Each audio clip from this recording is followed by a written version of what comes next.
Kim. How are you doing today? I'm good. How are you? I'm good. And I'm hearing you're in the market for a new e-bike. It's summer season. I am. I'm in Portland. I did the neighborhood study stuff. It's very clear, like, I'm missing out by not having a bike.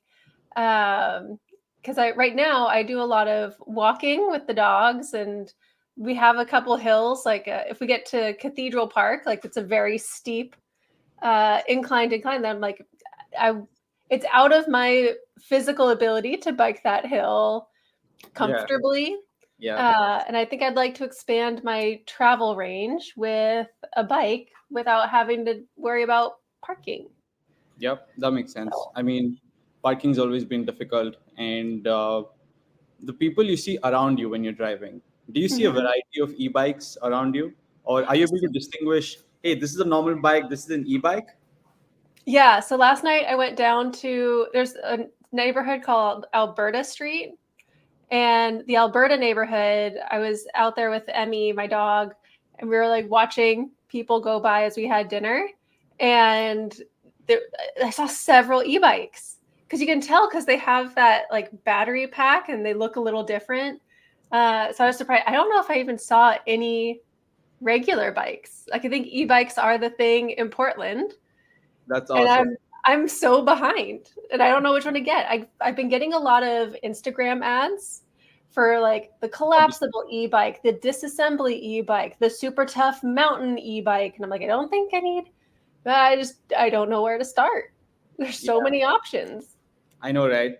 So I think what I find helpful in situations like this, when we have a good problem when we're trying to purchase something like this, which is there's so many products now sort of accessible to us in terms of its specifications, in terms of what other people are talking about it and stuff like that. So what I've done is I've I've sort of gone through 15 e-bikes on Walmart, right? Hmm.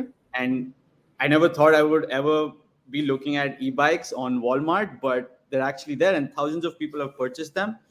And I've broadly looked at e-bikes belonging to three brands, right? We'll Hmm. go to them, and there's also a broad price range, right? Because I'd love to know, if you're a price specific person or if you're a brand conscious shopper at the end of the day. Yeah. And apart from these brands, there are some solo bikes that I saw. I couldn't see other bikes from that particular brand. I just thought, you'd love to go through those bikes as well. Uh, Yeah.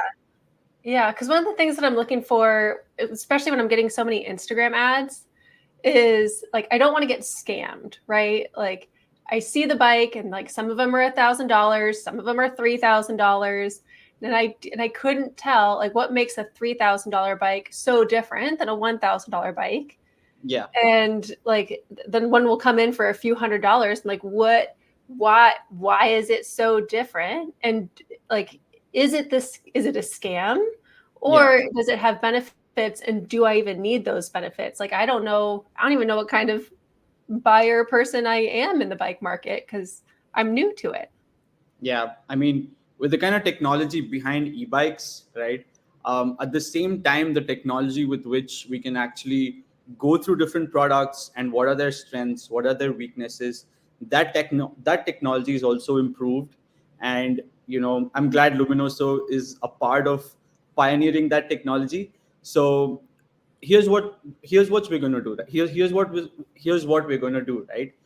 It's like we're going to enter a shop, and then the moment I enter a shop, let's say it's an e-bike shop, and then I'm like, okay, you know what, there are a lot of bikes below the 600 price tag. I want to quickly know what are the things that are unique to these Hmm. bikes below $600. And probably if there are three brands, what are the specific strengths corresponding to these three brands, and Hmm. and are these strengths actually in line with what I actually need at the end of the day, right? So before we step into a Luminoso daylight project, right, about all of these bikes, I'd love to know more about, you said you have a pet. So you have one pet? Do you have two pets? How many pets do Yeah. you Yeah, that was one of the things that we talked about last night when we were having dinner, because I was talking to someone who had biked over there. Oh, And so I have two dogs. I have a 40-pound dog who would probably need like a towing trailer or need to go in like a backpack to travel. And I have a small, like 7-pound Toto dog who could easily fit into a front basket. So if I were going to take both of them, they would yeah, be in different compartments. But I suspect a basket and I called it a caboose, but a trailer would yeah, be something that I would buy post market. awesome. Or maybe I've also seen the like the family style bikes that have like a wheelbarrow front. I've Yeah, done a little bit of research on the difference between like having a front loaded bike versus a back loaded bike as it pertains to like how well you navigate, how likely is it to trip, how likely are you to like how easy is it to steer. There's a yep. ton of different factors in the bike market that just weren't the case when I was biking 20 Yep. years ago. Yep. So I'm assuming it's a city bike, or are you a person who's like, yeah, I want to take my dogs, or sometimes I want to go to the grocery store by myself, and Mhm. once in 2 weeks or once in a month, I really want to go on a bike trail. I like mountain biking. Is Mhm. that some of your passion? Does that lie in any of your passion Yeah, areas? it's not a current passion because I don't have a bike. I am open to it because across the river we have Forest Park, which Okay. is a lot of fire roads. It's really wide, hilly trail stuff. So the mountain bike stuff could make sense. Okay. I'm a former runner, so I think a more likely scenario might be I bike, the mile to the bridge, get over the bridge, and then park at the trailhead and Mm-hmm. maybe go for a hike or run because parking at the trailhead in Forest Park, that is awful. I think I would want to like chain my bike to a tree and hope for the best, maybe. Yeah. Because it's the parking there is really competitive. Or maybe I do just bike on the trail. I don't know. Yeah. There's so many options. It really may open a Yeah. whole new world for me and change my lifestyle because I just Yeah. don't have the tools for it at the moment. Yep. I think that's fair. After you get a new vehicle, there's so many new things. There's so many new dimensions in your life. And hopefully, this Luminoso Daylight project will help you resonate with most of those things that you're looking forward to. Yeah. So let's start. I'm gonna share my screen, and we're gonna enter a daylight project right now. Sweet.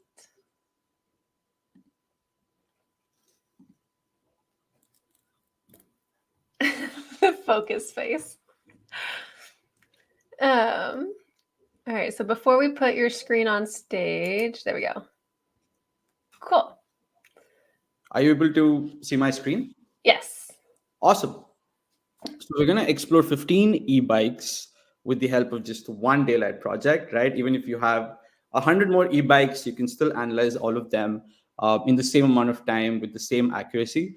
So here are the brands, of the bikes that we're going to analyze now.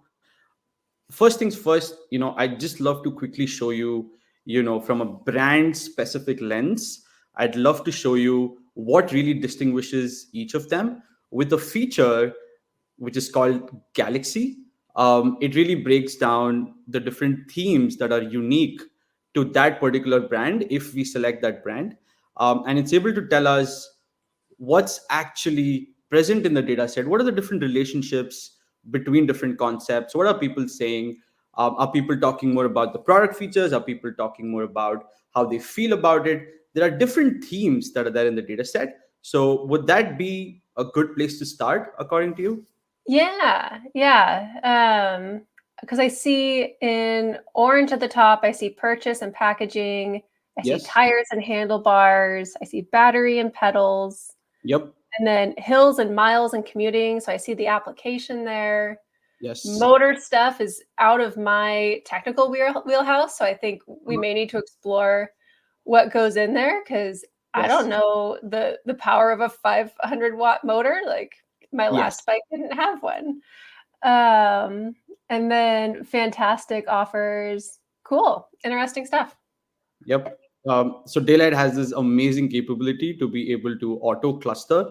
It starts identifying the themes depending on how different concepts are related to each other. So it basically understands how human beings are actually talking about different features. So we're going to start off with this brand called Colorway. As you can see over here, I've selected only the Colorway products. Mm-hmm. So here we can see very clearly Oh, that that's funny. The first thing I'm noticing here is the YouTube video. yes, That's funny. Okay, keep going. exactly. And the fact that, it comes with some amount of some assembly instructions and people are talking about them. Mm. And Is here, that uh-huh, is it a fair takeaway, or am I jumping too far ahead? If mhm. people are mentioning assembly instructions in YouTube video, should I understand that maybe the assembly is difficult and requires a YouTube video? Because I don't want to. I want assembly to be intuitive. I don't want to have to watch a video in order to know how to get on my bike. Uh, Yes, it's is that definitely a closely good thing or related. a bad thing? It's definitely related to each other. As you can see over here in a 3D word cloud, whenever I move it around, the YouTube video and assembly instructions are closely related to each other. So Mm-hmm. people who are talking about assembly instructions are also talking about the YouTube video. This is something that is very conclusive. There are two concepts over here, as you can see, which are unique to this brand: simple to put together and simple to assemble. That is definitely telling us something. I good note. That is helpful because it feels like if it's simple and intuitive and they still offer backup directions. Yes, yep. Good to know. And quickly going through the other brands, for example, there's a brand called Goshio. Let's see what people are saying about Goshio. Like, what are they saying specifically, that's unique about Goshio?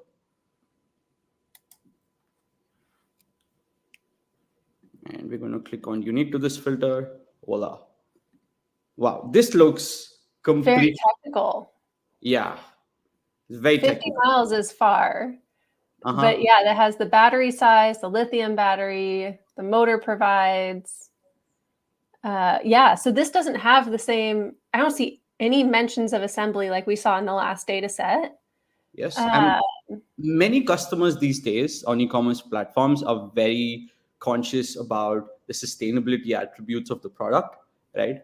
And here, if that's a key metric that you're looking for while buying, you can see that it happens to be a sustainable sort of, at least people are talking about the sustainable aspect.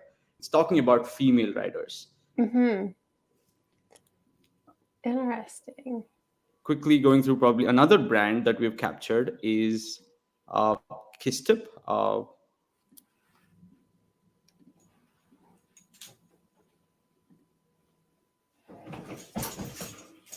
There you go. This is again very, Piece very, of cake. yeah, that's loud. Inter- Yeah, very loud. Next to thingy. That is, I think this tells us something about the consumers or the buyers of this bike. Yes, Because the last one was extremely technical, and this yeah, one has the word thingy, which is a word I would use. exactly. So I'm wondering if that makes me uh, more aligned with their target market or their historical market. Uh, Yep. piece And of and cake. Piece of cake.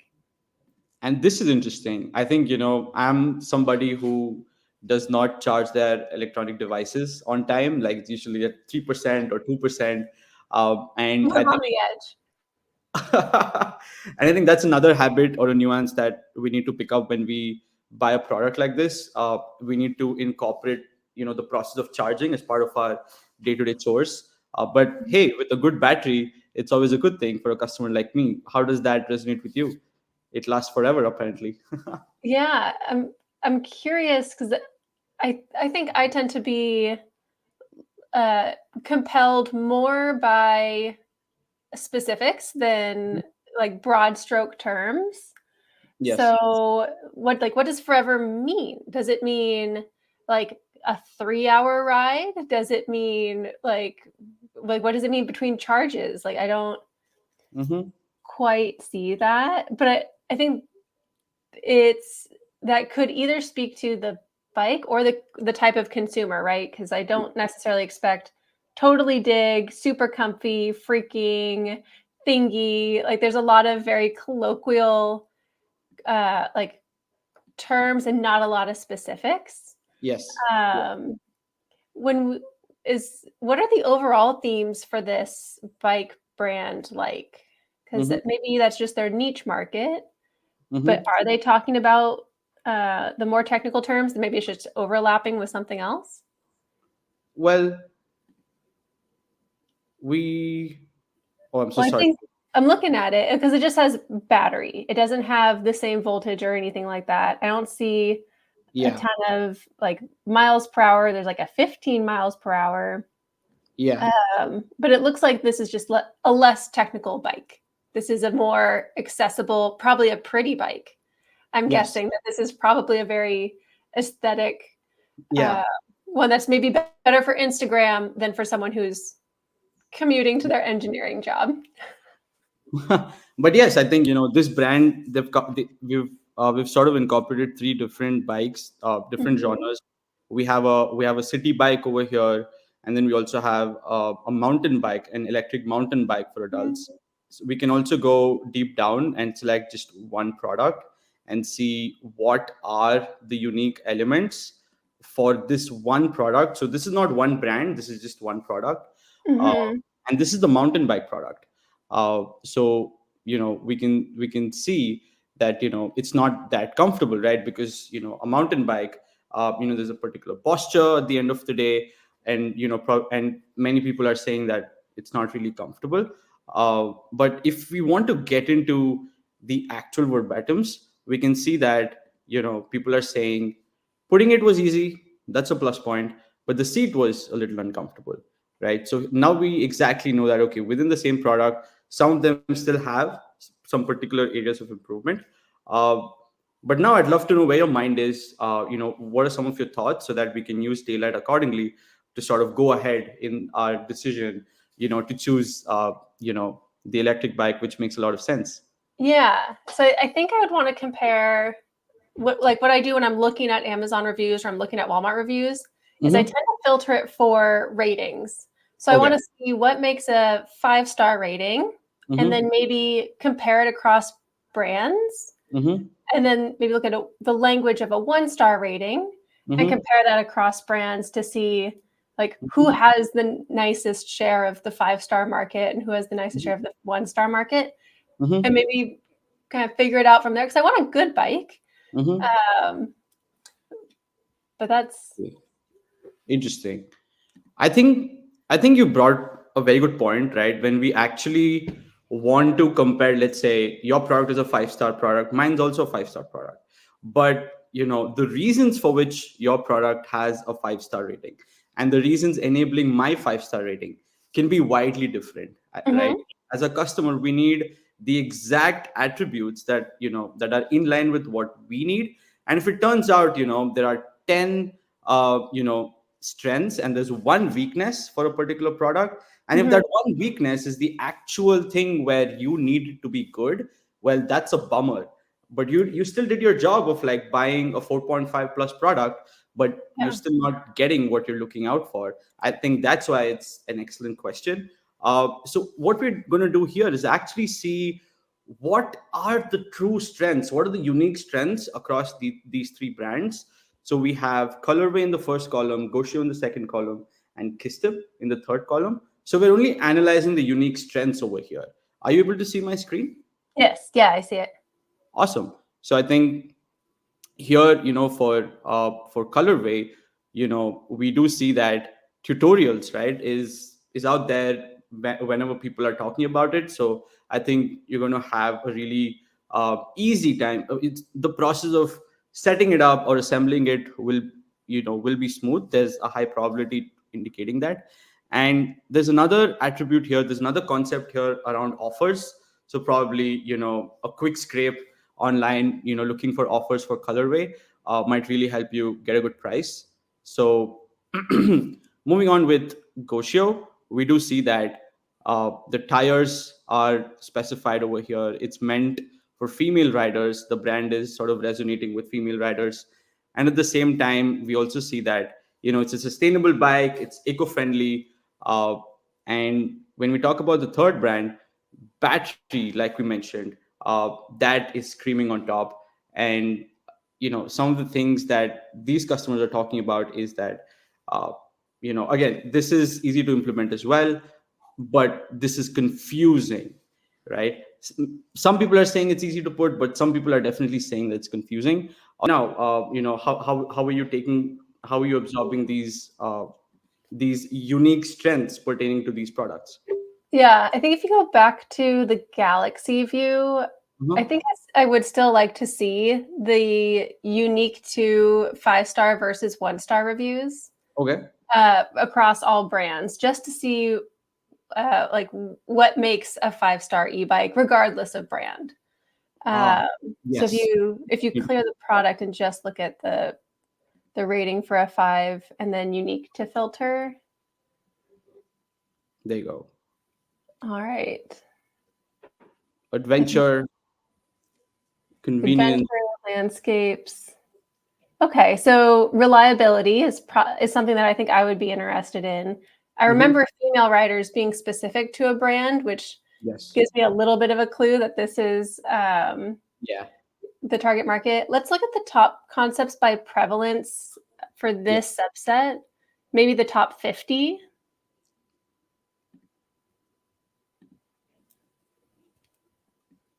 All right. Okay, and now let's go look at the 1-star reviews with the same setting.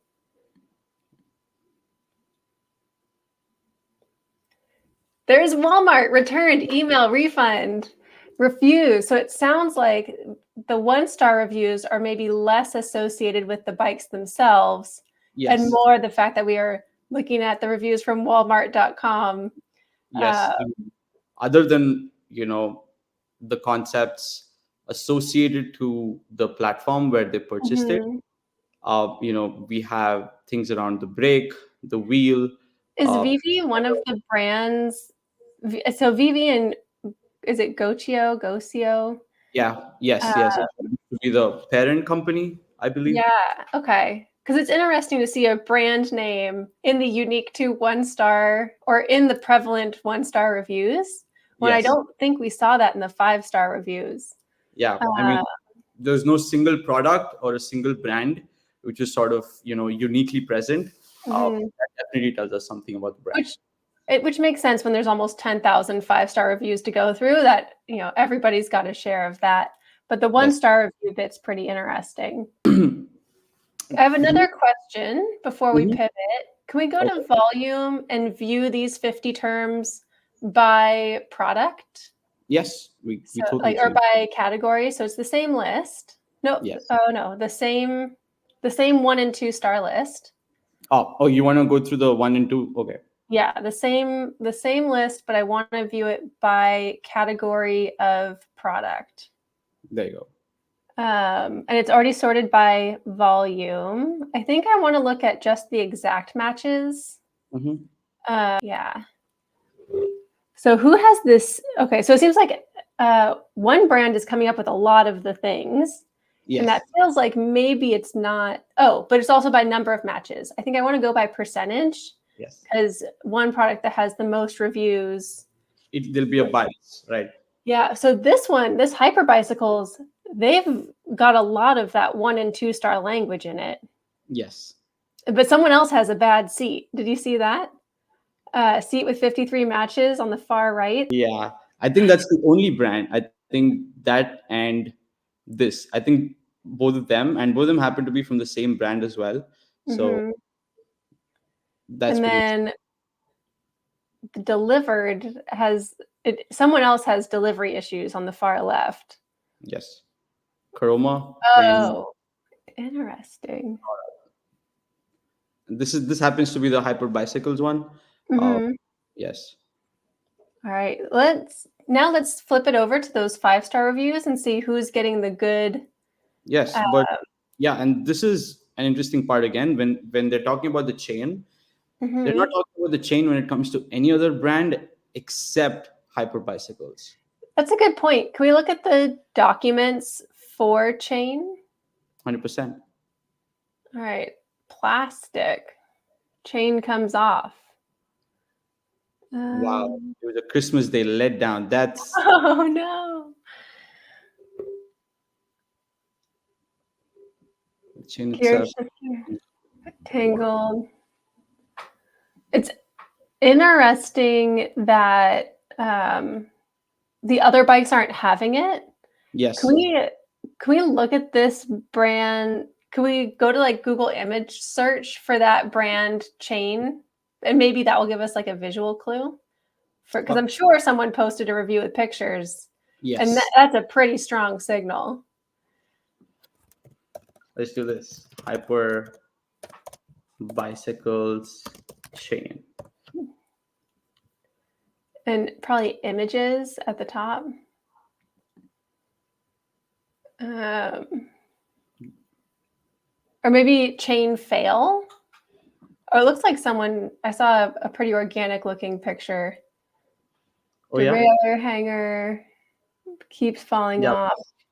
That's a Reddit post. Someone's gone very storyful about it on Reddit. Okay, so it's actually from the Shimano brand. That wasn't captured on the name of the product on Walmart. Mhm. All right, cool. So let's go back to daylight, Right. recognizing that we could look into the actual visualization of it pretty easily with that head start. Yes. Um, cool. Yeah, let's see what the 5-star language looks like.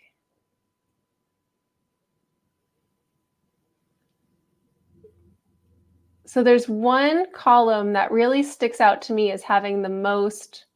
Mm-hmm. Um, so I think it's like 2 columns over to the left. The Devo one down that line. Yeah. It looks like there's a huge stack. Like they stick out in a bunch of different categories: Yes. smooth, commuting, scooter, brakes, Yes. tires. The 5-star language is really sticking out with this brand. Yeah. Um, That's definitely true.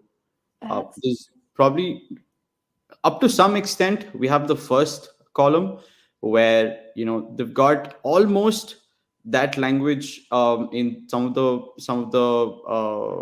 for some of the concepts, but this is hitting out of the park. Devo is really hitting it out of the park. yeah. Can we let's keep scrolling down and see If that what other terms are showing up. Yeah. Battery life looks like it's a spike for them. Handlebars is a spike for them. Interesting. And towards the bottom as well, right? Like Hmm. comfort. Well, I think this is a really strong bike. Yeah. Can we see the Galaxy view for this brand with Mhm. all ratings? Because I think that column just gave me the lead on the happiest bike reviewers, I think. 100%. Um, Switch to Galaxy.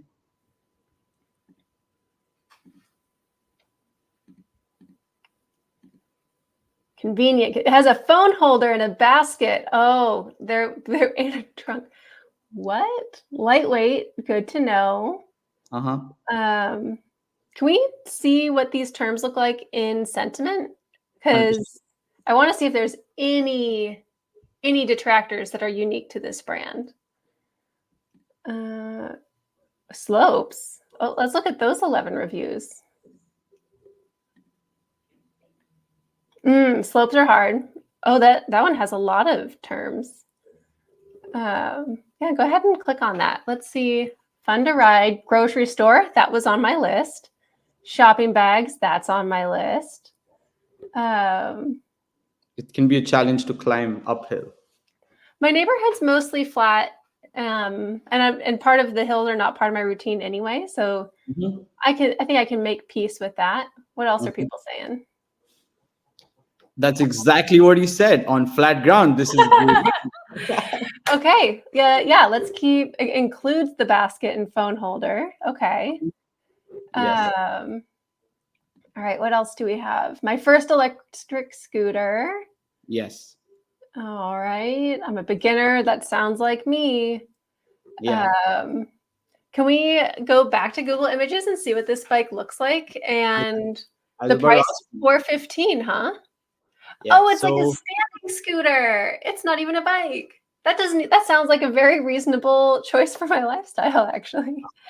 And That's I've seen so many images where, Oh, it has a seat, so it is a bike. yep, yep. So it's like sort of a hybrid of both. Oh, if I was scrolling through Instagram, I don't think this would have even occurred to me. Yes, I think, yeah, that's completely true. There you go. There are two pets. Funny. All right. Well, Pratik, I think you found a very strong contender that I wasn't expecting based on the research you did. And I was getting ads for $1,000, $3,000 bikes. A $400 solution, I think he just saved me at least $600 or $2,000. Yep. And, daylight also gives us, the capability to filter by price, right? I've sort of extracted the price from Walmart. If in Mhm, case you're interested for any other product, where let's say you're like probably $700 is my budget, and I'll probably want to know things that are unique to this price segment. mhm, That's also possible with daylight. We can definitely see that for products with pricing below $700, you're able to see that, okay, handlebars, this, some people are talking about the handlebars, some people are talking about the pedal assist feature. Any other product that you're looking forward to buying in, I don't know, 2024 or 25, Kim? No, I think this addresses my question for now. And um, thank you again so much for your help in doing the research and the homework for me. No problem. It is something that I've been looking into for months. Uh-huh. And how long did it take you to put together that research? I'll be honest with you. I was able to scrape all the reviews using my scraper in Hmm. less than 10 minutes. Uh, and after that, I was able to import all of the product reviews into Daylight in Hmm. around 3 minutes. And Daylight was able to process all the reviews in less than 20 minutes. And I'll be honest, I still took some time in creating some views. Uh, Hmm. that took probably another 20 minutes. So I would say in less than 1 hour, you have the capability to go through probably 100,000 products as well, right? So we quickly went through 11,000 product reviews. Uh, yeah, that's quite amazing. I look forward to helping you soon as Awesome. well. Yeah, Cool. Well, thank you. And I'll be in touch again soon. awesome. Thank you, Kim.